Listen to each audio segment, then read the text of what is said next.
जी बच्चों, आज हम लेते हैं नया topic adjoint of a matrix. अगर हमारे पास कोई मैट्रिक्स है तो उसका हम एडजॉइंट कैसे निकालेंगे। ओके, बहुत आसान है।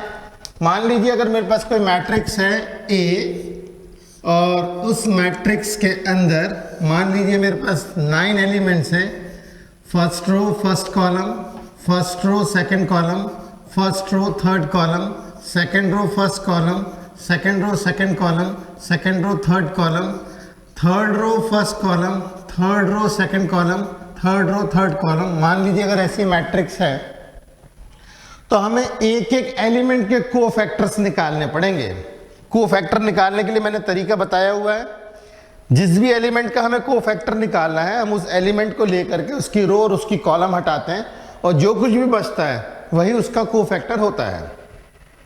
तो एक एक एलिमेंट का कोफैक्टर निकालेंगे और जिस एलिमेंट का कोफैक्टर निकालेंगे उसको उसी की लोकेशन पे रखना है आपको। तो एडजॉइंट ऑफ ए जो निकलेगा, एडजॉइंट ऑफ ए वो निकलेगा cofactor 1 1, cofactor 1 2, cofactor 1 3, cofactor 2 1, cofactor 2 2, cofactor 2 3, cofactor 3 1, cofactor 3 2, cofactor 3 3। इसका ट्रांसपोज, ये जो भी मैट्रिक्स मिलेगी इसका हमें ट्रांसपोज लेना है। ओके, ध्यान रहे एलिमेंट के कोफैक्टर निकाल के उनकी जो लोकेशन है उनको रखना है और उसका ट्रांसपोज लेना है। तो ये जो फाइनली हमें मिलेगा, रो को कॉलम बनाएंगे C11, C12, C13, C21, C22, C23, C31, C32 और C33। इस तरीके से हम लोग एडजॉइंट निकालते हैं। तो एडजॉइंट निकालने का मेथड थोड़ा सा लंबा जरूर है क्योंकि एक एक कोफैक्टर निकालने में समय लगता है और उसके बाद में फिर हम लोग उसका ट्रांसपोज लेते हैं। ये तरीका है एडजॉइंट निकालने का। एडजॉइंट की ढेर सारी यूटिलिटीज हैं। एडजॉइंट की कुछ इंपॉर्टेंट थ्योरम्स हैं। एडजॉइंट्स की इस्तेमाल करके हम लोग इनवर्स ऑफ अ मैट्रिक्स भी निकाल सकते हैं। ओके, मैं इजी वे में पहले चलते हैं। हम लोग adjoint of a 2 by 2 matrix हम लोग निकालते हैं। एडजॉइंट ऑफ 2 by 2 मैट्रिक्स, ये काफी आसान रहता है।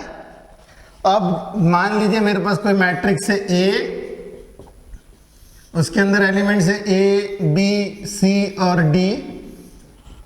यदि मुझे कोफैक्टर्स निकालना है तो मैं इस तरीके से एलिमेंट को छुपा करके जो है इस एलिमेंट को छुपा करके उसकी रो और कॉलम हम लोग इस तरीके से निकाल रहे हैं।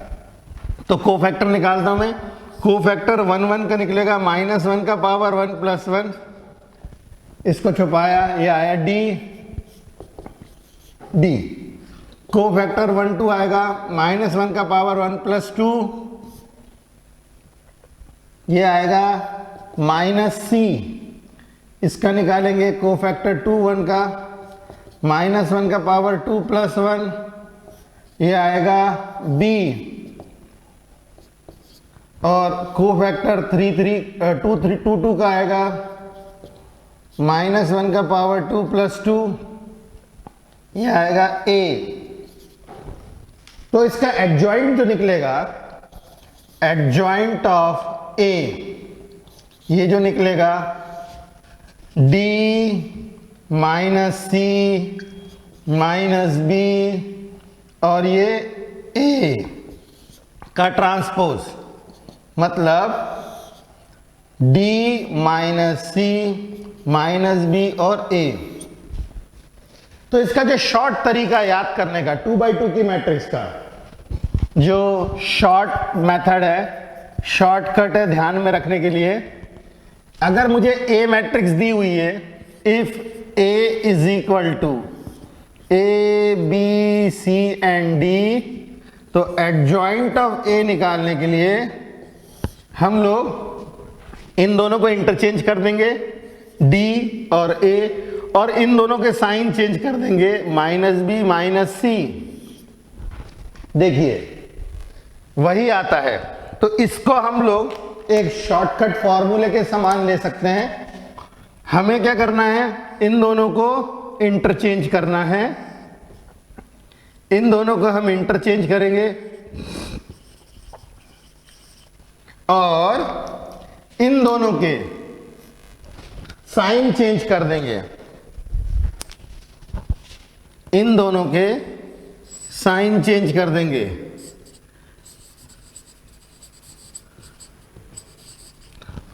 और इस तरीके से हम लोग का एडजॉइंट आ सकता है।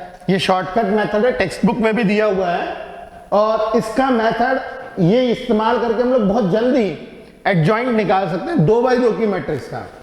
3x3 की मैट्रिक्स का तो एडजॉइंट लंबे मेथड से ही निकलता है, मगर एडजॉइंट ऑफ 2x2 मैट्रिक्स जो है वो आसानी से निकाल सकते हैं। केवल इन दोनों को इंटरचेंज करना है, AD तो DA, ये BC है तो माइनस B माइनस C। तो इस तरीके से हम लोग एडजॉइंट निकाल सकते हैं 2x2 की मैट्रिक्स का।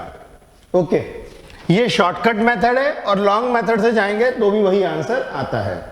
ओके, तो जल्दी फटाफट इसे लिखिए, फिर हम आगे देखते हैं।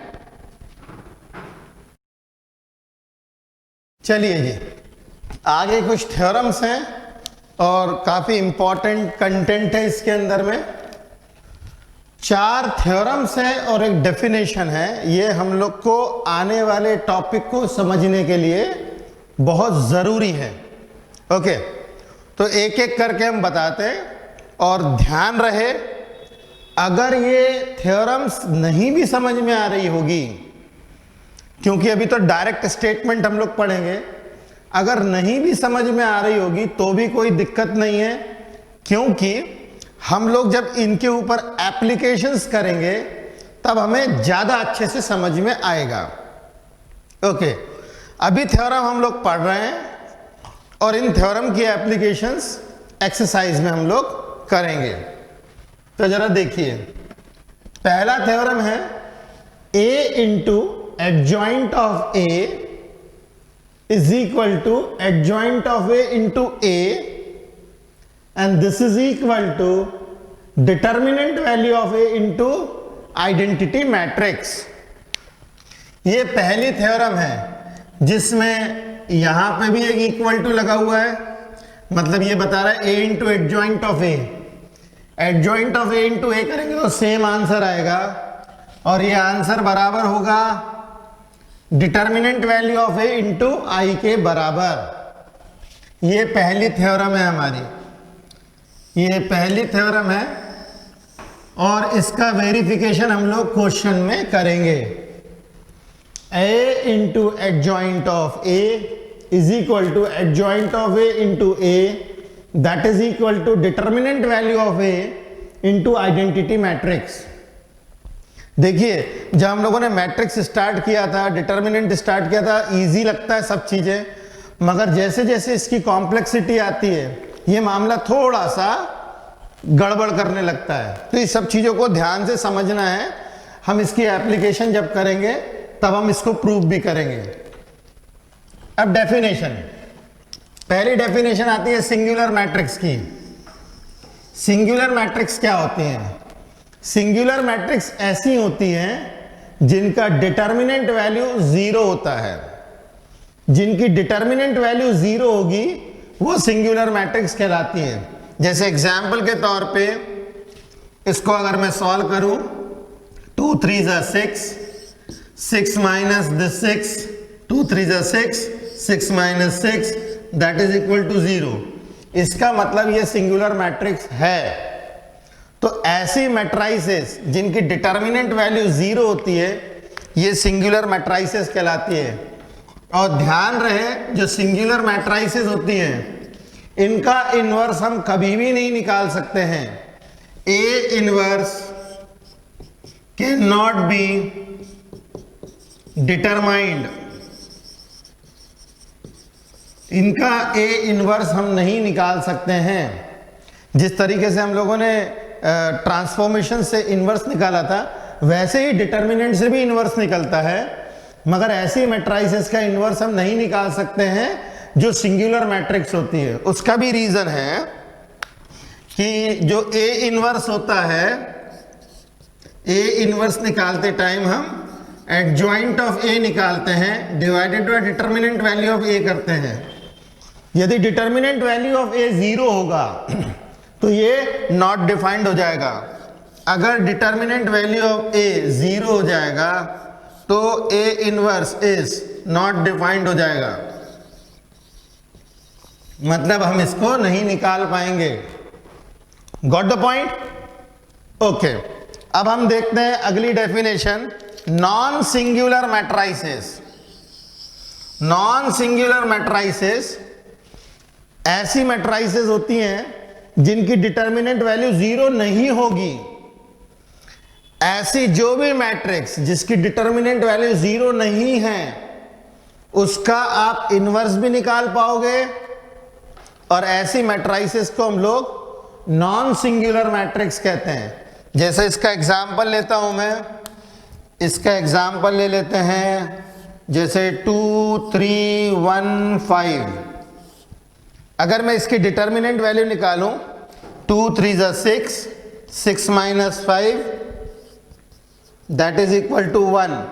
इसका मतलब इसका क्योंकि डिटर्मिनेंट वैल्यू नॉन जीरो है तो ये नॉन सिंगुलर मैट्रिक्स कहलाएगी, और ऐसी मैट्राइसेस का हम इनवर्स भी निकाल सकते हैं यूजिंग दिस फॉर्मूला। ओके, तो चलिए ये दो डेफिनेशंस हो गई सिंगुलर और नॉन सिंगुलर मैट्राइसेस की। अब अगली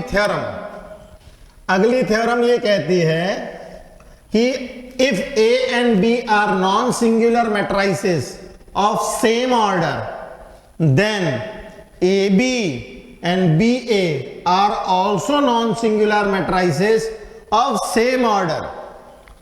इसका भी वेरिफिकेशन होता है। मान लीजिए ए मैट्रिक्स से 3/3 की, बी मैट्रिक्स से 3/3 की, तो जाहिर सी बात है ए भी 3/3 की आएगी और बी ए भी 3/3 का आएगा। तो यदि A and B non singular matrices हैं तो ए बी का प्रोडक्ट एंड बी ए का प्रोडक्ट भी नॉन सिंगुलर होगा। Okay, if A and B are non singular matrices then A B and B A will also be non singular matrices रहेंगी। इसका verification हम करेंगे। ठीक है, नॉन सिंगुलर मैट्राइसेस मतलब जिसका डिटर्मिनेंट 0 नहीं आता है। ये हो गई थ्योरम 2। इसके बाद थर्ड थ्योरम, ये बहुत इंपॉर्टेंट थ्योरम है और काफी यूज होने वाली थ्योरम है। ये थ्योरम कहती है if A is the non singular matrix of order n, अगर ये स्क्वायर मैट्रिक्स है ऑफ ऑर्डर n, तो एडजॉइंट ऑफ A निकाल के जब हम उसका डिटर्मिनेंट निकालेंगे, means determinant of adjoint of A is equal to adjoint of A, sorry, determinant value of A का पावर n-1, ये हमें मिलेगा। एडजॉइंट ऑफ A निकालेंगे, इसकी डिटर्मिनेंट वैल्यू निकालेंगे, तो इसका आंसर आएगा A का डिटर्मिनेंट वैल्यू का पावर n-1। ये आपके पास एक इंपॉर्टेंट आउटपुट है, ये एक थ्योरम है जो कि ध्यान में रखनी है। ओके, जब क्वेश्चंस आएंगे तब तो हम देखेंगे ही, मगर अभी ये थ्योरम आंखों के सामने से यदि गुजर जाए तो जब हम वाकई में थ्योरम अप्लाई करेंगे तब हम लोगों को दिक्कत नहीं जाएगी। ओके, तो ये थ्योरम ध्यान रखिएगा। Determinant value of adjoint of A is equal to determinant value of A का पावर n-1। डिटर्मिनेंट वैल्यू वैसे भी एक नंबर होता है, तो यहां भी एक नंबर है और यहां भी एक नंबर है, पावर n-1। अगर ये 3/3 की मैट्रिक्स है तो पावर आ जाएगा 2, 3-1। अगर ये 2/2 की मैट्रिक्स है तो पावर आ जाएगा 1, 2-1, कुछ इस तरीके से। आखिरी थ्योरम है थ्योरम 4। थ्योरम 4 ये बता रहा है square matrix A is invertible invertible matrices वो है होती हैं जिनका हम इन्वर्स निकाल सकते हैं, जिसका हम इन्वर्स निकाल सकते हैं वो इन्वर्टिबल मैट्राइसेस होती हैं।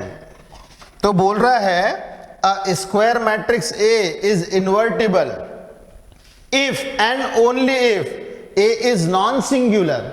यही चीज मैंने यहां पे बताई थी, अगर नॉन सिंगुलर है तो इसकी डिटर्मिनेंट वैल्यू जीरो नहीं होगी, और अगर जीरो नहीं होगी तो डिनोमिनेटर में जीरो नहीं होगा, और अगर डिनोमिनेटर में जीरो नहीं होगा तो ये वेरी वेल डिफाइंड होगा। तो ये जो चौथी थ्योरम है वो हमें ये बताती है कि जब भी हमें किसी मैट्रिक्स का इन्वर्स निकालना हो तो इन्वर्स निकालने के पहले उसकी डिटर्मिनेंट वैल्यू चेक कर लो भाई। अगर डिटर्मिनेंट वैल्यू निकालने के बाद उसकी डिटर्मिनेंट वैल्यू जीरो आती है तो गारंटेड है वो एक सिंगुलर मैट्रिक्स है और उसका इन्वर्स नहीं निकाला जा सकता है। और यदि डिटर्मिनेंट वैल्यू जीरो नहीं है, मतलब नॉन सिंगुलर मैट्रिक्स है, तभी उसका ए इन्वर्स निकाला जा सकता है। तो ये स्टेटमेंट सीधा सीधा है, if A is a matrix square matrix of order N, तो ऐसी सिचुएशन में उसका इन्वर्स तभी निकाला जा सकता है जब वो नॉन सिंगुलर हो। ओके, तो ये 4 थ्योरम और 2 स्टेटमेंट्स हम लोगों ने जो पढ़े हैं, इसकी एप्लीकेशंस हम लोग एक्सरसाइज में देखेंगे। एक्सरसाइज में इसकी एप्लीकेशन देखेंगे तभी ये बेहतर तरीके में हम लोगों को समझ में आएगा। Got the point? चलिए फटाफट उतारिए, फिर हम लोग एक्सरसाइज पे चलेंगे।